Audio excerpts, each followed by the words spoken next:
다 같이 조용히 기도하심으로써 2026년 5월 2일 주일 아침 예배를 성부와 성자와 성령 이름으로 시작합니다. 성경 공독하겠습니다. 오늘 이 시간 여러분에게 주신 하나님의 말씀은 신약성경 마태복음 18장 1절에서 5절까지 말씀입니다. 시간 찬양대 찬양을 함께 영광을 돌리고 우리에게 은혜 끼칠 텐데 찬양의 제목은 모래 위의 발자국입니다.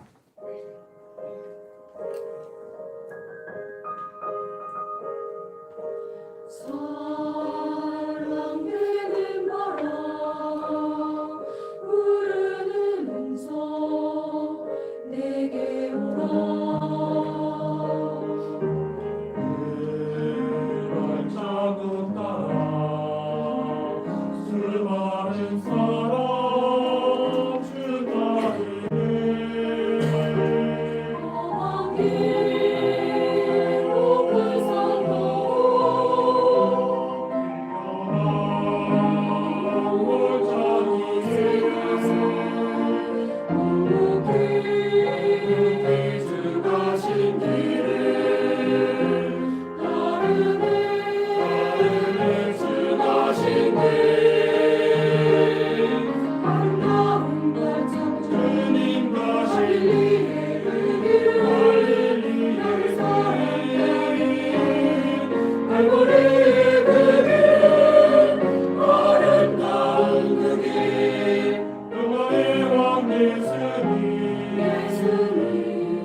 감사해요 걸어가신 발걸음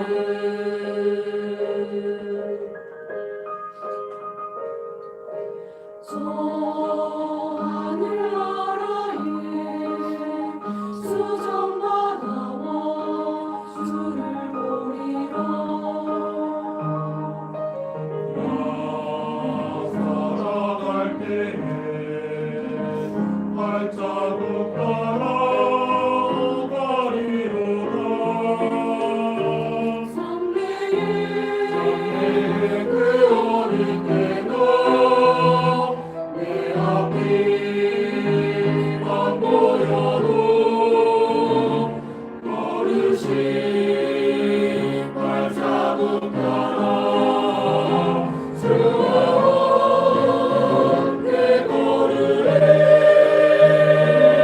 아름다운 발자국 주의 발자국 갈릴리의 갈보리의 그길 아름다운 그길 영광의 왕 예수님 감사해요 주님 가신 발걸음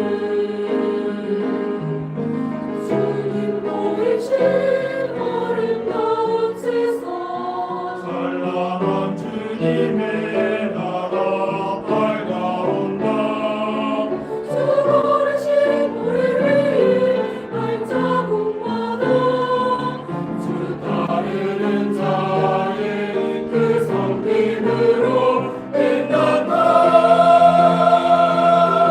아름다운 발자국 갈릴리의 그 길을 많은 사람 따르네 갈보리의 그 길은 아름다운 그 길 영화의 왕 예수님 감사해요 주님 가신 발걸음 너를 위한 발걸음 세상 가득 충만하리로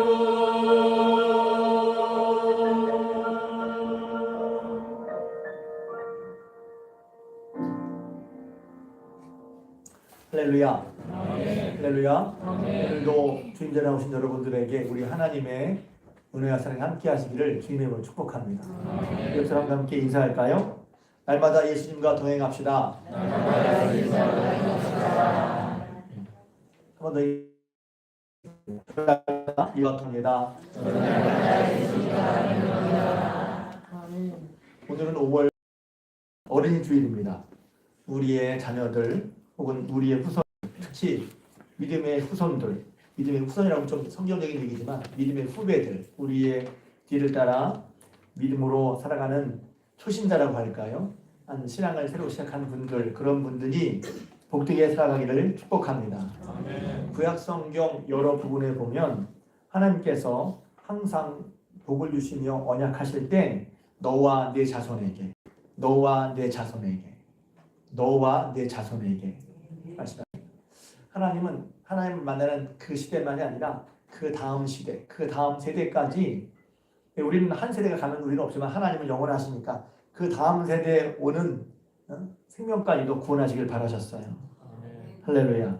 그러니 교회 공동체, 이런 하나님의 뜻과 우리만이 아니라 우리의 후손들, 이 세대만이 아니라 다음 세대에도 여전히 이제 하나님의 구원 역사가 있기를 바라셔서 그러한 믿는 교회 공동체는, 우리는 그런 신앙을 전수하고 가르칠 책임과 의무가 있는 것이죠. 그래서 우리 자손들과 믿음의 후배들이 더욱 하나님의 뜻과 하나님의 나라를 이루는 그런 복된 삶을 살도록 우리가 애써야 할 것이고 그들을 축복해야 될 의무가 우리에게 있는 것입니다. 다시 한번 어린이 주일 권사님도 기도하셨지만 우리 교회 교회학교 그러면 사실은 어른까지 다 포함되는 건데 유년부 혹은 중고등부 그 학생들을 위해서 여러분이 마음과 신경을 써주시고 기도해 주시기를 주님의 이름으로 부탁을 드립니다. 오늘 말씀은 어린이아이에게 얘기하는 얘기지만 어른에게 하는 말씀이기도 해요. 예수님께서 제자들이 예수님께 한 질문을 시작합니다. 천국에서는 누가 큽니까? 사실 살면서 사람을 살다가 그 누구라도 다른 아니더라도 우리는 아마 다 크게 되고 싶은 마음이 있을 거예요. 혹은 잘 되고 싶은 마음이 있을 것입니다. 그런데 이 세상에서만이 아니라 천국에서도 잘 되고 싶어요. 그래서 제자들이 예수님께 묻습니다. 천국에서는 누가 큽니까? 그런 질문을 시작하죠. 크다는 것은 여러분 볼 때 누가 크냐 하는 것은 누가 더 잘하냐, 누가 더 나으냐. 원래 원어를 보면 크다는 말은 great라는 말이에요. 더 누가 위대합니까? 이런 뜻이에요. 위대한다는 것은 다른 말로 하면 누가 더 훌륭합니까? 혹은 위대하니까 누가 더 대우와 존경을 받습니까? 이렇게 물어보는 데는 그 배후에 뭐가 있냐면 우리가 보통 이렇게 위대한 사람들은 이런 사람들이죠.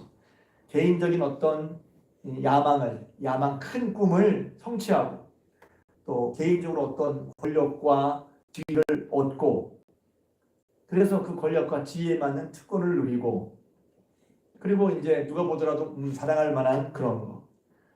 그래서 그런 지위와 권세 혹은 명예와 부 이런 것을 이룬 사람들 아마 크다고 생각할 거예요. 저는 이렇게 생각할 때마다 목사의 복이 큰 것 같아요. 그냥 크네 하지 않고 설교를 하려니까 그럼 도대체 뭘 크다고 생각하지? 그래서 제가 생각해 보게 되는 거. 여러분들도 아마 제가 말씀드린 거에 크다고 그러면 누가 큰 거야? 뭐가 큰 거야? 하다가 제가 맞아 그렇게 되실 거예요. 보통 그런 것들을 그런 상태를 크다고 위대하다고 얘기를 하고 그렇게 되기를 바란단 말이죠. 그러니까 제자들도 당연히 예수님을 따라갈 때 그렇게 큰 자를 자가 누군지 물었단 말이에요. 근데 보면 예수님께서 우리 이제 이 얘기를 성경을 통해 잘 알고 있지만 사실은 이제 곰곰이 따져보면 이것은 굉장히 전혀 뜻밖의 일입니다. 전혀 뜻밖의. 그랬더니 예수님께서 한 아이를 한가운데 불러 세우시고는 이렇게 말씀하는 아이. 이 아이는 뭐냐면 그냥 아이를 불렀네가 아니라 우리가 앞서 말한 크다고 하는 거, 위대하다고 하는 거는 사실 아이와 전혀 상관이 없어요. 지금은 아이가 귀하다고 여기지만 당시에는 아이가 사실은 물건이나 소유처럼 여겨졌거든요. 여자분들 죄송합니다. 여자와 아이는 소유였어요. 소유. 팔기도 하고 사기도 했어요. 잘했다는 게 아니라 그 당시에 그랬단 말이죠. 그러니까 아이는 위대하다는 말과 안 어울리는 그러니까 이걸 제가 이제 설교하다가 좀 어려운 말이지만 어려운 개념이지만 미장센이라고 써요. 미장센이라는 말은 뭐냐면 불어인데 무대 장치란 뜻이에요. 연극을 하면 그 연극의 어떤 무대 위에 어떤 걸 놓아가지고 어떤 걸 세워서 보는 사람들 알고 어떤 분위기를 느끼게 하는 거예요. 예를 들면 여러분이 우울한 분위기를 느끼게 하려면 이 무대를 말입니다. 흰색이 아니라 다 검은색으로 싹 칠하나 위로 싹 다. 그러면 이게 뭐지? 갑자기 교회가 화나다가 이게 어떻게 심심한 거야? 그러니까 무대 위에 그런 장치를 놓으면 그런 것이 주는 분위기가 있단 말이죠. 그런 걸 미장센이라고 해요. 그러니까 예수님께서 여기서 사람들이 다 크고 위대한 거, 놀라운 거 얘기하는데 예수님은 갑자기 어린아이를 하나 딱 놓으시는 거예요. 그 가운데 전혀 위대함과 큰 것과 어울리지 않는 뜻밖의 미장센을 예수님께서 어린아이로 딱 놓으신 거란 말이죠. 우리는 그냥 어린아이 얘기하나 보다 싶지만 사실은 어린아이 얘기한 건 보면 예수님께서 전혀 다른 방향으로 우리를 이끌기 위해서 어린아이를 주신 거란 말이죠. 그럼 이렇게 말씀하시는 거죠. 3절에 진실로 너에게 이르노니 너희가 돌이켜 어린아이들과 같이 되지 않으면 결단코 천국에 들어가지 못하리라. 좀 놀라운, 좀 충격적인 말씀을 하시죠. 이걸 이제 성경을 읽을 때 그래서 저는 제가 자주 하는 말이 뭐냐면 성경을 곰곰이 곱씹어 읽으라는 거예요. 저희들의 질문은 뭐였죠? 천국에서 누가 큽니까? 누가 크냐? 천국에 가냐 마냐보다 천국은 누가 크냐를 얘기했단 말이에요. 그런데 예수님은 그 전에 먼저 천국에 일단 가야 크냐 마냐 할 거 아니겠어요? 어린아이를 하면서 누구든지 이 어린아이 같이 되지 않으면 결단코 천국에 들어가지 못한다. 들어가는 게 크고 작고 두 번째고 들어가지 못한다고 말씀하셨단 말이에요. 그러면서 이제 구체적으로 말씀하시죠. 그러므로 누구든지 이 어린아이와 같이 자기를 낮추는 사람이 천국에서 큰 자다. 말씀하십니다. 그러니까 어린아이의 특징을 예수님이 직접 말씀하셨어요. 어떤 자? 자기를 낮추는 사람이 천국에서 큰 자다. 그러니까 어린아이 같이 돼야 천국에 들어갈 수 있고 어린아이 같이 자기를 낮추는 자가 천국에서 큰 자라는 것입니다. 그러니까 이것부터가 사실은 우리가 크다고 하는 것과 다르단 말이에요. 우리가 크다고 하는 것은 앞서 말씀드린 것처럼 훌륭하고 위대하고 어떤 개인적인 큰 꿈을 이루고 권력을 획득하고 특권을 누리고 차지하고 자랑할 만한 게 있고 높은 지위와 권세를 가져서 떵떵거릴 수 있는 그런 것을 크다고 했는데 전혀 뜻밖의 어린아이 같아에 들어간다. 어린아이 같이 자기를 낮춘 사람이 큰 사람이다. 이걸 이제 문학적으로 역설이라고 해요. 말이 안 되는 것 같은데 예수님 그런 말씀하신단 말이에요. 이것을 듣는 그들은 아마 굉장히 생각이 새로웠을 거예요. 여러분들도 마찬가지죠. 어린아이가 큰가? 어린아이가 위대한가? 생각하지 않을 거예요. 가끔 이제 어린아이지만 영향력을 발휘하는 인플루언서 같은 애들이 있긴 하죠. 근데 그걸 위대하다고 생각하지 않아요. 예수님 첫 번째 말씀께서 귀한 것입니다. 우리가 크고자 하는데 세상 사람들이 혹은 우리가 늘 알고 상식적으로 그렇게 앞서 말씀드린 그런 걸 이루고 얻고 성취해서 내가 큰 자가 되느냐? 그런 생각에서 돌이켜야 한다는 거예요. 돌이켜서 이 돌이킨다는 말이 영어 성경에 찾아보니까 unless you change and become라고 되어 있어요. change, 바꾸고 그렇게 돼야 된다는 거예요. 돌이켜란 말이 뭐냐면 그 방향, 그런 생각, 또 크다고 하는 것은 이런 거야. 이렇게 될 때 큰 거야라는 그 생각에서 그런 추구에서 change, 돌이켜. 거기서 변화되고 바뀌어야 된다는 것입니다. 예수님 말씀이에요. 그러니까 혹시 우리가 예수 믿으면서도 사실 이 얘기는 좀 뒤에 말씀드리겠지만 제자들이 예수를 따라가고 있지만 예수 믿는 것이 무엇인지 아직 온전히 이해하지 못하고 있어요. 우리도 마찬가지죠. 교회 나오지만 예수 믿는 게 뭐야? 그러면 다 우리식으로 처음에 믿어요. 그러니까 계속해서 성경을 통해서 우리가 예수의 말씀을 배울 필요가 있는 거예요. 예수님은 참 친절하게도 3년 동안 배웠으면 다 알아들을 만도 한데 아직 제자들이 다 모르지만 예수님이 친절하게 설명해 주시는 거예요. 성경을 보다가 처음에 성경이 있다가 제자들 왜 이러는 거예요 도대체? 그런 적이 있었거든요. 성경 시절에 많았어요. 근데 지금은 그렇게 보이지 않습니다. 야 나도 이런데. 그러니까 나는 잘하고 왜 못해 이렇게 하는 건 자기가 잘한다는 생각이 들지 못하지만 배우지를 못합니다. 이거 좀 더 말씀드릴 거예요. 배우지를 못해요. 배우질 않으니 달라지지 않습니다. 그런데 이걸 내 얘기로 받으면 나도 이런데? 그러면 듣게 되고 배우게 되고 달라지게 되는 거예요. 좀 하나님 말씀이 여러분에게 은혜와 생명이 되어서 여러분 귀에 들리고 마음에 받고 그래서 여러분이 변화되시기를 복되게 달라지시기를 주님의 이름으로 축복합니다. 돌이켜 어린아이같이 되는 거. 그러니까 우리가 생각하는 큰 자, 위대한 자 얻고 이루고 성취하고 획득하고 그래서 지위가 덮어지는 그런 것이 아니라 돌이켜 어린아이를 같이 돼야 천국에 들어갈 수 있고 어린아이처럼 자기를 낮추는 자가 큰 자라는 거예요. 여러분 이해가 되십니까? 저는 이제 말씀이 이해가 된다고 생각해요. 자기를 낮추는 게 뭐가 큰 거지? 낮추면 커질 수 있어요? 제가 그것도 말씀을 드릴 거예요. 왜 낮추는 게 커지는 거지? 누가 알아주나? 말씀을 드릴게요. 자기를 낮춘다는 것은 첫 번째 말씀하셨어요. 자기를 낮춘다는 게 뭐지? 그것은 이제 보통 겸손이라고 하죠. 겸손. 성경에서 이제 가장 복된 그런 마음의 태도 중에 하나가 바로 겸손입니다. 반대로 가장 해악이 되는 마음 태도 하나는 마음 태도는 교만이에요. 교만과 겸손. 그래서 우리가 신앙생활할 때 주의해야 될 것은 교만이고 갖춰야 할 것은 계속해서 훈련해야 할 것은 겸손이에요. 근데 겸손이라는 말이 그래서 제가 나 겸손하고 싶어. 겸손해야지. 그럼 겸손이 뭐냐? 왜냐하면 겸손을 말로 정의하기는 어렵지만 그래도 겸손이 뭔지 알아야 내가 겸손한지 안 한지 알 수 있잖아요. 겸손이 말로 다 설명은 안 되지만 설명해 보려고 해야 이 겸손한 거야? 그럼 난 겸손하네. 난 겸손하지 않네. 알 수 있단 말이에요. 그래서 여러분 한번 생각해 보세요. 여러분 겸손합니까? 이 말하니까 다 말을 못해. 겸손하는 게 뭐예요? 여러 가지 뜻이 있죠. 겸손하다는 것은 자기 스스로를 내세우지 않는 것을 겸손이라고 말하기도 하죠. 자기 자신의 그것을 자랑하려고 하지 않는 거예요. 드러내려고 하지 않는 거. 근데 그것만이 다가 아니에요. 사실 겸손은 이제 설명인데 제 마음에 와닿는 설명은 제가 느끼는 겸손은 내가 어떤지 나를 아는 거예요. 내가 어떤지 나를 아는 거예요. 그래서 제가 그냥 편하게 말하면 세상에는 말이야 정말 나보다 더 잘난 사람이 많구나. 어떤 분이 그랬어요. 세상에는 강자가 많구나. 내가 이런 잘한 줄 알았는데 나보다 훨씬 나은 사람들이 수없이 많은 거야. 그 중에 나는 하나일 뿐이구나. 이렇게 나를 아는 게 겸손을 부를 수 있어요. 저는 잘 모르는데 제가 어떤 우연히 이렇게 영상을 보다가 그 30대 30살인데 그 친구의 얘기가 저 친구 대단하다 이런 생각이 들었어요. 젊은 친구들은 알 거예요. e스포츠에서 페이커라고 하는 닉네임 가진 사람이 있습니다.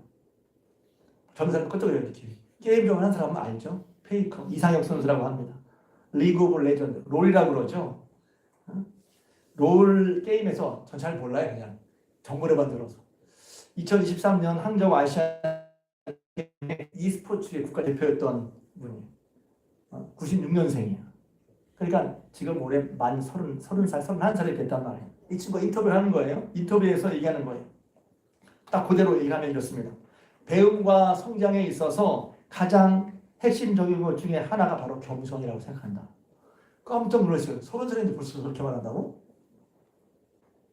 배움과 성장에 있어서 가장 중요한 요소 중에 하나가 겸손이다. 그래서 겸손을 설명하는 거예요. 겸손이란 것은 그냥 억지로 낮추는 게 아니다. 이런 거예요. 그럼 뭐지? 내가 아무리 우승을 했고 이제 그 친구가 여러 번 우승을 했나 봐요. 뿐만 아니라 게임도 잘하는 것으로 알려졌고 선수로도 성공했어. 그게 사실이야. 사실이지만 그 다음 말 중에 여전히 나는 내 약점과 한계를 알고 인정하고 있다는 거예요. 그래서 남들을 보면서 배우려고 하는 마음을 가지고 있다는 거예요. 그러면서 저는 이게 겸손이라고 생각합니다. 내가 어떤 걸 잘하는 것 같아. 근데 그럼에도 불구하고 나는 내 한계와 내 약점, 내 연약함을 알고 있어. 그래서 나보다 더 잘하는 사람을 보면 그 사람을 배우고 싶은 마음이 들어. 그런 자체가 겸손이라는 거예요. 그래서 30대 다 30이지만 저 친구 대단하다 이런 생각이 들었어요. 우리는 하나님 앞에서 왜 겸손해야죠? 하나님 앞에서 우리가 죄인 것을 깨닫는 거예요. 겸손인 거예요. 하나님 없이 예수 그리스도 없이 우리 힘으로 살 수 없다는 걸 아는 게 겸손인 거예요. 그런 겸손은 다시 한번 하나님을 찾을 수밖에 없고 예수를 의지할 수밖에 없고 이 세상을 따를 수밖에 없다고 생각되는 게 겸손이란 말이에요. 그러면 주님의 생명의 말씀을 배우려고 하고 따라가려고 하고 배우고 싶은 게 겸손이란 말이에요. 죄인 것을 깨닫고 내가 죄인인지 전능하신 하나님 앞에 우리 자신이 하나님 앞에 아무것도 아닌 깨닫고 그 하나님 말씀하신 귀를 기울이고 들려가는 그런 마음, 그 마음이 경륜이라는 거예요. 가끔 이제 노래하는 경연 프로그램에서 나와서 이제 심사하잖아요. 그러면 그 사람들은 똑같은 사람인데 그 사람이 노래에 있어서 일가를 이뤘다는 것 때문에 그 사람에게 무조건 너무 잘 들어. 하나하나 다 새겨들어. 그런데 여러분, 우리를 사랑하셔서 우리를 구원하신 하나님 말씀 앞에 우리가 어떤 마음으로 들어야 될까요? 내가 하나님 말씀하시면 내 속에는 어떤 기제가 있어. 하나님 말씀에 이렇다고. 근데 여러분, 그게 아니에요. 겸손하다는 것은 하나님 앞에 내가 어떤 줄을 알고 하나님 우리 사이에 차를 인정한다면 우리가 하나님 말씀을 달게 들을 수밖에 없고 기꺼이 들으려고 하는 게 겸손한 마음이란 말이에요. 내가 죄인이니 내 힘으로는 안 되는 것을 다시 한번 기억하면 우리가 우리 힘으로 구원받을 수 없고 하나님이 기뻐하시는 삶을 이루기 위해서 내 힘으로 안 되기 때문에 기도해야 된다는 거예요. 그냥 이거 밖에 말하기 기도하는 그 정도가 아니라 이건 내 힘으로 안 되는구나. 내가 마음 먹어도 안 되고 심지어 내가 알아도 안 되는구나. 알아도 안 돼. 그러니까 기도하는 거예요. 기도는 그런 거예요. 내 힘으로 안 되는구나. 이렇게 되는 거 알아. 잘 알아. 근데 그대로 안 돼. 도심과 은혜를 힘 있는 건 기도하는 거예요. 그래서 저는 기도하는 사람이 겸손한 사람이라고 생각해요. 왜? 부족함을 아는데, 부족함을 아니까, 내 힘으로 안 되는 걸 아니까, 인정하니까 하나님의 도심을 구하는 거죠. 전능하신 하나님 앞에 자신을 낮추고 들으려고 하고 하나님을 의지하려고 하는 그런 마음이 겸손한 거예요. 그런 겸손함이 있는 사람은 자신은 부족하다고 느끼지만 겸손해서 하나님께 구하니 하나님께서 그에게 은혜를 베푸셔서 큰 자가 되는 거예요. 그가 잘나서 큰 자가 되는 게 아니란 말이죠. 하나님의 은혜를 내가 부족하니 하나님의 은혜를 더 구하게 되고 하나님의 은혜를 누구보다 더 많이 받으니 큰 자가 되는 거예요. 그래서 겸손하다는 하나님 앞에 수를 낮춘다는 것은 겸손한 걸 말하는 거예요. 두 번째는 하나님께 자신을 낮춘다는 것은 하나님을 의지한다는 거예요. 아이들은 뭡니까? 아이들은 의존적이죠. 아이들이 제일 많이 말하는 거 엄마. 부모님을 의지하잖아요. 아이들은 자기 스스로 이것은 좀 이제 설교를 이제 보통 주제를 말하기 때문에 다 설명할 수 없어요. 어린아이처럼 맨날 못 살겠어 징징대는 말이 아니에요. 아이들은 자기 힘으로 할 수 없잖아요. 그러니까 늘 엄마나 아빠를 찾는단 말이에요. 자기 힘으로 혼자 살 수 있다고 생각하지 않는단 말이에요. 그러니까 자기를 사랑하고 돌봐주는 사람으로 인해서 안위와 만족을 얻는단 말이에요. 그러니까 자기를 낮춘다는 것은 내가 내 힘을 할 수 없으니 하나님을 의지한다. 그리고 하나님 나의 의지가 되어주실 때 하나님 나의 의지가 되시는 것으로 우리 마음에 다른 것에부터 얻을 수 없는 힘과 평안을 얻는다는 거예요. 제가 믿음은 의지하는 거다. 용서해 주십시오. 제가 여러 번 설교를 했으니까. 의지한다는 게 뭐지? 의지하니까 저 의지하는데요. 여러분 의지하면요. 마음의 한쪽이 가벼워지는 거예요.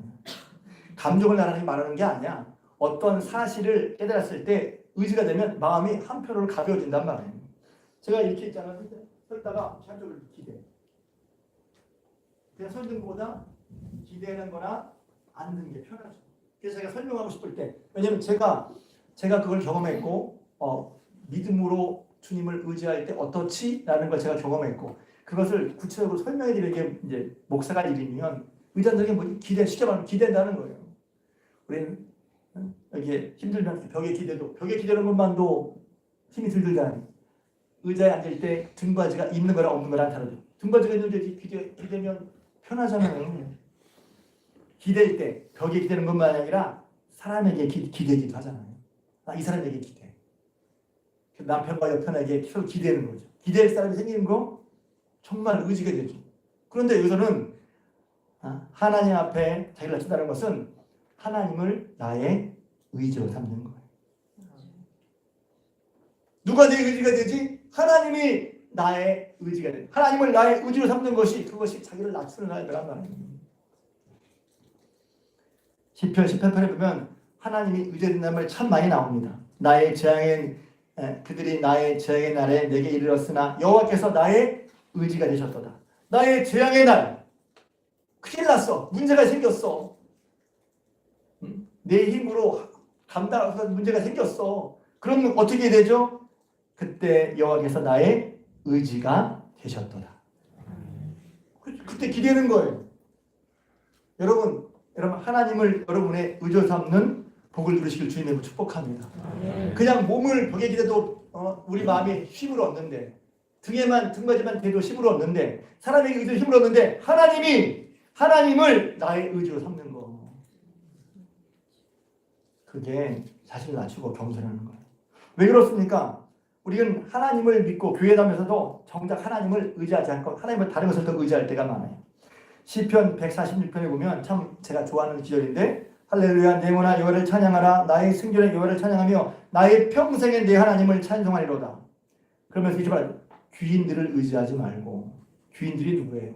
저 사람만 여기가 닿으면 저 사람은 이렇게 되면 그런 사람 귀인들을 의지하지 말며 도울 힘이 없는 인생도 의지하지 말라. 보통 사람을 의지하잖아요. 사람도 의지가 되지만 사람만 의지해. 그의 호흡이 끊어지면 흙으로 돌아가서 그의 생명이 소멸하리로다. 여호와 야곱의 하나님을 자기 도움으로 삼으며 여호와 자기 하나님에게 자기 소망을 두는 자는 복이 있다. 하나님을 나의 도움으로 삼는데 도움을 삼으니 하나님의 의지가 되어야 되는데 하나님의 의지가 아니라 사람을 의지해. 다른 성경 시편 62편에 보면 이렇게 말합니다. 사람을 의지하지 말고 또 포악을 의지하지 말고 탈취한 것으로 허망해지지 말고 재물이 들어도 거기에 마음을 주지 마라. 뭘 의지하죠? 포악, 힘을 의지해. 내가 힘만 쓰면 저걸 어떻게 해버릴 수 있어. 탈취한 거, 내 소득 혹은 재물 거기에 그것을 의지하지 말라는 거예요. 뭘 의지하죠? 백성들아 시시로 그를 의지하고 시시로 이 말은 일마다 때마다 어떤 일이 생기든지 하나님을 의지하는 것이 자신을 낮추는 거예요. 하나님을 의지하고 그 마음을 토하라. 하나님 우리의 피난처. 저는 처음에 피난처라 이거 이설교도 여러 번 했는데 피난처라는 말이 별로 안 좋았어요. 도망 다니는 거야? 피난처는 그게 아니에요.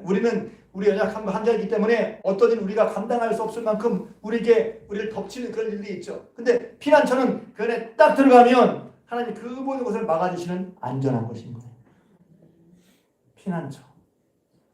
여러분 하나님을 피난처 삼으시기를 바랍니다. 내가 나의 인생에 문제와 재앙이 생길 때 내가 피난처가 없다고 해서 던전긍긍하고 어떻게 해야지 잠도 못 자고 맨날 두려움과 불안에 시달리고 있다면 하나님께서 우리의 피난처인 것을 믿고 피난처인 하나님을 의지하시길 주님의 이름으로 축복합니다. 시편 27편에 보면 하나님을 의지하여 힘을 얻었다 고백합니다. 시편 28편 7절 여호와는 나의 힘과 방패이시니 내 마음이 그를 의지하여 도움을 얻었도다. 내 마음이 그를 의지하여 도움을 얻었도다. 그러면 내 마음이 크게 기뻐하며 내 노래로 그를 찬송하리로다. 왜 찬송하죠? 내가 힘들어서 주님을 의지하니 주님을 의지했더니 내 마음에 도움을 얻었어. 내 마음이 기쁜 거죠. 왜? 의지할 사람이야. 주님이 의지할 자란 말이죠. 주님을 의지하지 않는 거 이게 보통 좀 우리 생각과 좀 다르게 있는데 보통 우리는 크면 네가 알아서 해. 물론 우리가 한 사람의 성인으로 주체적으로 자립적으로 사는 건 중요해요. 그걸 하지 말라는 게 아니에요. 맨날 어린아이처럼 인칭입이라는 말이 아니에요. 그러나 우리가 성인으로서 우리의 결단과 책임을 사는 것은 중요하지만 그러나 동시에 그것으로 안 되는 것이 있다는 것도 또 인정해야 된단 말이죠. 어른들은 안 우나요? 모르겠어요. 여러분 우냐는지. 저는 가끔 울거든요. TV 보고 우는 거 말고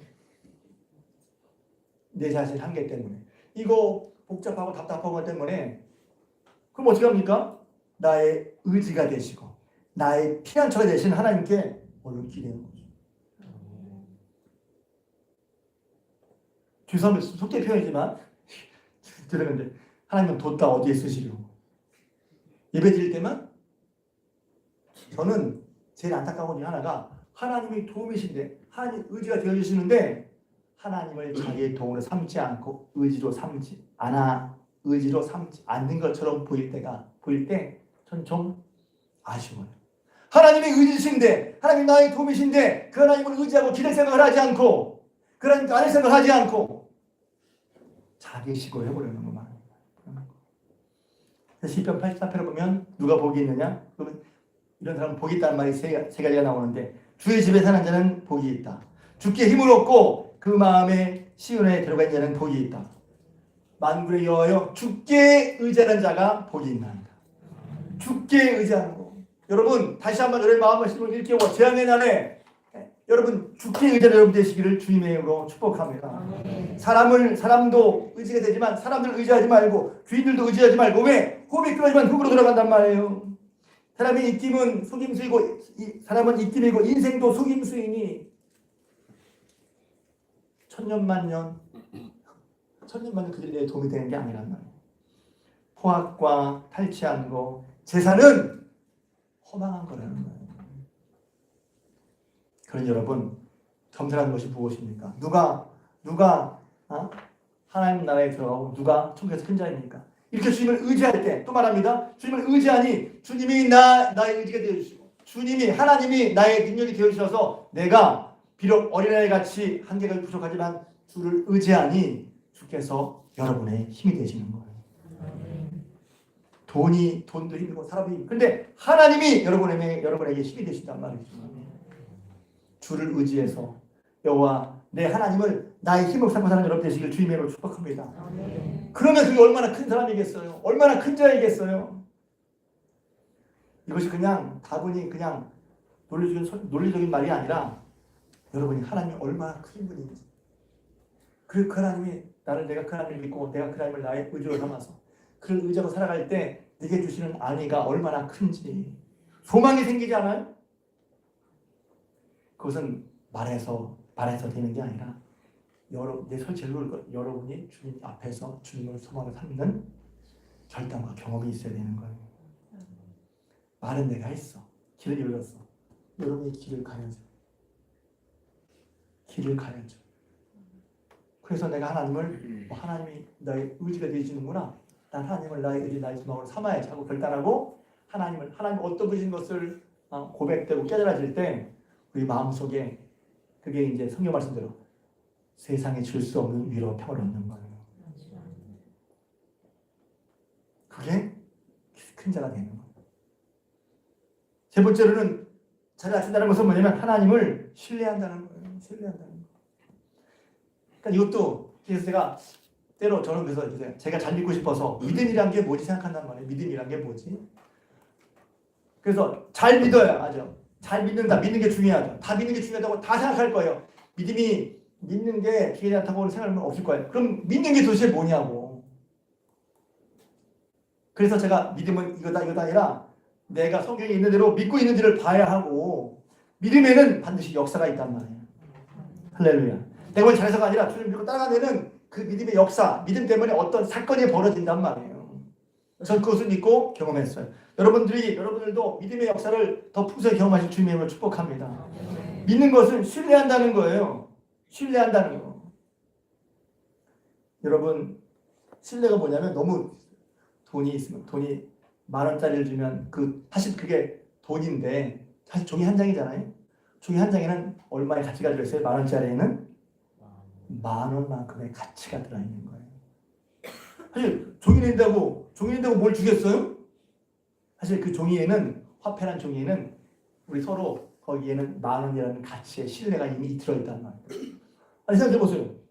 돈이 가방 50,000원거리가 한 가방에 있으면 얼마나 될 것 같아요? 그런데 이게 뭐야? 먹을 수가 있어요? 입을 수가 있어요? 그냥 종이야. 근데 왜 그 가방 가지고 때로 영화에 보면 막 싸우고 차지하려고 하잖아요. 거기에는 가치가 있단 말이에요. 가치라는 것은 우리 서로 약속된 신뢰예요. 이 돈을 이만큼 주면 그 가치로 이만한 것을 얻을 수 있다는 약속과 신뢰가 거기에 들어있는 거란 말이에요. 그럼 돈에 대한 신뢰가 없으면 이게 무슨 뭐야? 종이 조각이지. 하나님도 마찬가지예요. 하나님에 대한 신뢰가 있을 때 하나님을 신뢰하는 것이 얼마나 크지만 하나님의 신뢰가 무너지면 하나님 얘기를 아무리 해도 감동이 없어. 왜? 하나님에 대한 신뢰가 없거든요. 하나님 얘기를 해도 하나도 뭐 감동도 없어. 왜? 하나님이 누구시면 하나님에 대한 신뢰가 없다는 거예요. 그래서 이사야서 7장 9절에만 이렇게 되어 있어요. 앞부분도 있지만 앞부분은 빼고 만일 너희가 굳게 믿지 아니하면 굳게 서지 못하리라. 너희가 하나님을 굳게 믿지 않으면, 하나님을 신뢰하지 않으면 너희 설 수 없어. 하나님을 신뢰해야 서는 거란 말이에요. 하나님을 굳게 믿어야 서는 거란 말이에요. 하나님을 신뢰하지도 하나님을 의지하지도 않으면서 어떻게 설 수가 있겠냐. 대신 뭐래요? 내가 뭘 이뤘다, 내가 뭘 얻었다. 그래서 커지는 거예요? 물론 그래서 커질 수 있어요. 세상은 그러니까. 근데 그것은 사람만큼인 거예요.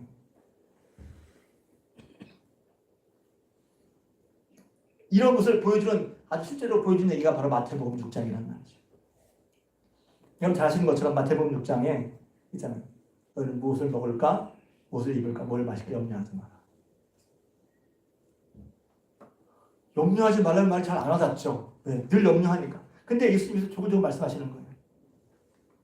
오를 아궁이에 있다가 다들 들풀도 하나님 아버지께서 입히셨다. 공중의 새를 봐라.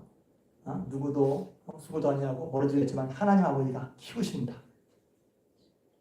할렐루야. 그런데 너희는 이것들보다 더 귀하다. 그러니까 내가 그래서 잘 보면 예수님 이렇게 말씀하지 않으셨어요. 야, 너 왜 하나님을 키우시는데 왜 걱정하고 그래? 그렇게 말하지 않고 먼저 공중의 새, 별의 백합화를 보시면서 이거 그냥 자는 것 같아? 하나님 보고 입히신 거야. 근데 하나님께서 하나님의 자녀인 너희들도 먹으시고 입히지 않겠어? 말은 뭐냐면 어려움을 당할 때 우리는 우리 하나님 아버지, 내 하나님 아버지가 잘 기억이 안 나. 하나님 아버지를 신뢰하거나 하나님 아버지 앞을 바라보지 않고 교회 나오지만 하나님은 없어. 그리고 내 눈으로만 상황을 파악하는 거지. 그러니까 예수님은 환기시키는 거예요. 주변을 돌아보게 만드셔. 야, 네 것만 보지 말고 네 상 보지 말고 한번 환기해봐. 이거 하나님 먹이시고 입히시는 거야. 그런데 하나님의 자녀인 너는 하나님이 더 먹이시고 입히고 책임질 뿐만 아니라 널 귀하게 여겨. 그런 하나님을 신뢰하는 것만으로도 우리는 수많은 염려에서 벗어날 수 있어요. 내가 얻고 내가 가져야 염려에서 벗어나는 게 아니에요. 그것도 일종의 어느 정도의 염려를 벗어나지. 그러나 내가 지금 비록 내가 앞날을 준비하고 부족하고 없어 보여도 나를 키우시고 나를 입히시고 먹이시는 분명한 약속을 하신 하나님을 신뢰할 때 우리는 염려에서 벗어나는 거예요. 염려에서 벗어난다는 거예요. 제가 성경에서 이 사람이 가장 소필한 사람이구나 얘기한 게 시편 131편에 나와요. 가장 닮은 사람은 갑자기 이름을 까먹었어. 저는 아들 이름이 뭐야? 재현이. 재현이가 제일 비쌀 것 같아. 시편 131편 이런 말씀이 나옵니다. 여호와여 내 마음이 교만하지 아니하고 내 눈이 오만하지 아니하오며 내가 큰 일과 감당하지 못할 놀라운 일을 하려고 힘쓰지 아니하나이다. 실로 내가 내 영혼으로 고요하고 평안하게 하기를 젖된 아이가 그 어머니의 품에 있게 있음 같게 하였나니 내 영혼이 젖된 아이와 같도다. 고요하고 평안한, 우리가 고요하고 평안하다고 할 때 고요하고 평안은 뭘로? 내가 다 갖추고 다 있고 다 가지고 그래야 하잖아요. 그런데 시편 기자는 가장 고요하고 평안한 것을 찾아내면 엄마 품에 젖된 아이 같다고 했어요. 여러분 그렇죠? 저를 배부르게 먹고 해서 세상 편하게 보이거든. 여러분들 그 아이가 우리가 이것이 있어야 하고 이것을 가져야 하고 이것을 갖춰야 하고 하는 게 다 있습니까? 당연히 아니죠. 당연히 아니잖아요. 또 우리도 그래. 아이 때가 제일 편했어. 어릴 때가 제일 편했어. 아무것도 모르니까. 그런가요? 아이는 사실 가장 연약한 존재예요. 우리가 이것이 있어야 하고 이것을 얻어야 하고 이것을 갖춰야 산다는 것이 아이에게는 아무도 없어요. 그러나 가장 고요하고 평안한 얼굴이 왜 아이 얼굴에 있습니까? 그것은 그 아이가 어머니 품에서 어머니를 신뢰하기 때문에 그런 거예요.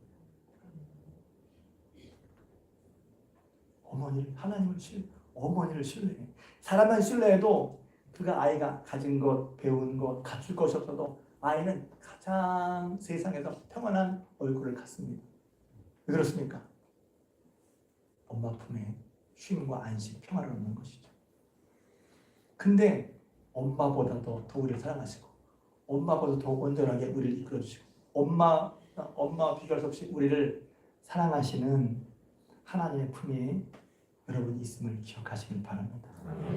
그런 게 신뢰하는 거예요. 그게 신뢰하는 거예요. 하나님을 신뢰하는 게 뭐지? 저는 그래서 가끔 제가 설교하다가 이런 말 자주 하는데 가장 기본적인 것에 집중해요. 하나님 신뢰하는데요. 하나님을 신뢰하는 자에게는 평안이 있어요. 내가 정말 하나님을 신뢰하고 있는지, 하나님을 의지하는 자에게는 기쁨이 있어요. 그럼 기쁨이 있는지, 내가 의지하고 있는지, 그냥 의지해야지가 아니라, 그래서 의지한다고 할 때 뭘 어떻게 의지하는지 성경을 잘 봐야 돼. 제가 그랬거든요. 나는 의지하는데 하나님을 의지하는데 기쁜 게 없네. 그럼 내가 의지하고 있는 거야? 성경을 봐. 성경은 의지하는 자에게 하나님이 기쁨과 힘이 된다고 했는데 나는 하나님 의지하는 것 같은데 기쁨과 힘이 없으면 내가 왜 그런지 돌아본단 말이에요. 제가 설교하고 말하는 건 다 그런 경우에서 그러는 거예요. 이것도 있잖아요. 난 하나님께 맡겼어. 나 그건 하나님께 맡겼어. 맡겼다고 말을 합니다. 맡기는 게 뭐예요? 어떤 분 복잡하다가 복잡하면 나 몰라. 다 그냥 하나님께 맡겼어. 그렇게 말합니다. 맡겼다는 게 뭐예요? 그냥 맡긴 거? 그게 맡기면 그럴 수는 있어요. 마음이 편할 수는 있지. 맡긴다는 게 무엇인가 여러분? 맡긴다는 건 이 모든 것을 나보다 더 전문가이신 나보다 더 힘이 세신 분에게 의뢰한다는 거예요. 마음을 맡고 난 몰라 하는 게 아니라 내 힘과 내 생각, 내 계획으로는 안 되니까 전문가에게 맡긴다는 뜻이에요. 하나님 우리의 인생의 전문가인 줄로 믿습니다. 그러면 전문가가 하라는 대로 해야지. 다 맡겨놓고 그냥 몰라. 나 맡겨서 몰라. 이게 아니라 내가 하나님께 맡겼으면 하나님이 하라는 대로 하는 데 맡기는 거예요. 제가 왜냐면 맡길 때 두 부류가 있어요. 제가 설교 들은 분은 제 신방을 자주 하니까. 베드로전서 5장 7절 내 염려를 주께 맡기라. 염려를 맡겨. 왜? 주님이 너를 권고하시기 때문이다. 주님 너를 돌아보시니 그걸 알고 너 불안 떨리고 염려를 주님께 맡겨. 제가 좋아하는 말씀. 시편 55편 22절 내 짐을 여호와께 맡기라. 짐 있죠. 짐. 인생에 짐이 있어. 여러분 지금도 머리와 어깨에 내리누르는 짐이 있죠. 그 짐을 하나님께 맡기시길 바랍니다. 도와주십시오 하기를 바랍니다. 그럼 맡기는 게 있어요. 그런데 또 다르게 맡기는 게 있어요. 잠언 16장 3절 너의 행사를 여호와께 맡기라.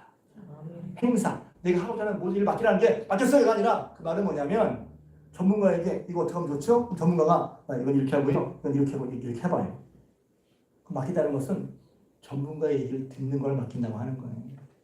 하나님의 말씀을 듣지도 따르지라면서 맡겼다고 말하는 것은 맡긴 게 아니야. 하나님이 전문가, 우리를 사랑하시고 우리에게 필요한 것을 주시기 위해서 일러주신단 말이에요. 그 맡기다는 것은 내 생각을 내려놓고 전문가의 길을 따르는 게 당연히 맞는 거지. 이것도 편한 얘기로 합시다. 병원에 갔어요. 의사가 아파서 병원에 갔더니 왜 병원에 가죠? 뇌물 병 못 고치니까. 갔더니 의사가 이거 하고요. 이거 하고 이거 하세요. 약 드시고. 그래서 의사 말대로 하면 낫죠. 혹시 의사 말대로 했는데 안 낫어. 그럼 누구 책임이지? 의사 책임이지. 근데 의사가 이렇게 하고요. 이렇게 하고 이렇게 하고요. 했는데 내가 안 했어. 그래서 안 낫어. 누구 책임이에요? 너무 당연하죠. 맡긴다는 것은 내 생각을 내려놓고 내 뜻을 내려놓고 내가 부족한 한계가 있음을 내가 인정했으니 그렇다면 맡겼어야 한다는 것은 그냥 맡겼어야 관둬요 한 게 아니라 그동안 듣지 않았던 내 생각을 내 것으로 받아들이는 거예요. 전문가의 말대로 해보는 거예요. 그러면 안 되던 게 되죠. 안 되던 게 되잖아요. 그렇게 안 해보셨어요? 제가 수영한다고 말씀드렸죠? 수영할 때 전문가 얘기를 잘 듣습니다. 그래서 이렇게 할 때 이렇게 해라. 그런데 다른 사람들은 안 듣고 있다가 해도 안 돼 그래요. 근데 나는 잘 듣거든요. 왜냐하면 아무나 다 말해주지 않아요. 그냥 말해주면 저거 한마디가 오늘 저거 건졌다 저거. 그런 것들이 있어요.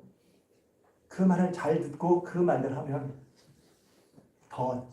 더 빨리 나가기도 하고 더 힘이 들지만 잘 되기도 하고 구체적으로 말씀드리면 너무 그럴까봐. 그래서 잘 배우고 싶어요? 잘 듣는 게 중요하죠. 성장하고 싶어요? 잘 듣는 게 중요하죠. 전문가의 말을 따르는 게 중요한 거예요. 하나님은 우리를 하나님 믿긴 믿는데 그건 너무 어려운 말이잖아요. 하나님 말씀대로 하라고 그러면 다들 부담을 느껴. 혹은 하기 어려운데. 물론 그런 경우도 있지만 저는 기본적으로 하나님이 우리를 사랑하시고 우리가 잘 되길 바라시는 전문가라면 전문가 말 듣잖아. 병원에서 의사 말 잘 듣잖아요. 세상에 의사가 먹지 말라니까 그 좋아하는 것도 안 먹습니다. 의사가 말하니까. 하나님의 말씀은 어떨까요? 하나님의 말씀은 어떨까요? 우리를 위해서 하나님의 말씀을 듣는 게 그게 하나님을 신뢰하는 것이고 어린애같이 자기를 낮추는 거예요. 여러분 이렇게 할 때 하나님의 도움이 내 도움이 됩니다. 하나님의 능력이 나의 능력이 됩니다. 하나님의 아심이 크심이 내게 들어온단 말이에요. 그래서 우리는 비로소 하나님으로 인해 큰 자가 되는 거예요. 큰 자가 됐던 게 아니에요. 내가 커진 게 아니라 하나님으로 말미암아 커진 거니까 겸손하게 늘 하나님을 인정하는 것이 그게 겸손한 것이요. 어린이 주일 어린이를 위하는 말씀도 하겠지만 제가 이 말씀 읽다가 새벽에도 먼저 이 말씀 하겠어요. 다시 한번 저희 여러분들이 하나님 앞에서 어린아이 같이 자기를 낮추어서 다시 한번 스스로 겸손하고 하나님을 의지하고 하나님을 신뢰하는 말미암아 비록 우리는 이 세상에서 어린아이 같지만 그러나 하나님이 함께 하시기 이런 겸손한 자기를 낮추는 자에게 하나님이 함께 하시기에 큰 자를 살 수 있는 거예요. 하나님을 의지해서 큰 자로 살아가신 여러분 되시기를 주님의 이름으로 부탁을 드립니다. 기도하겠습니다.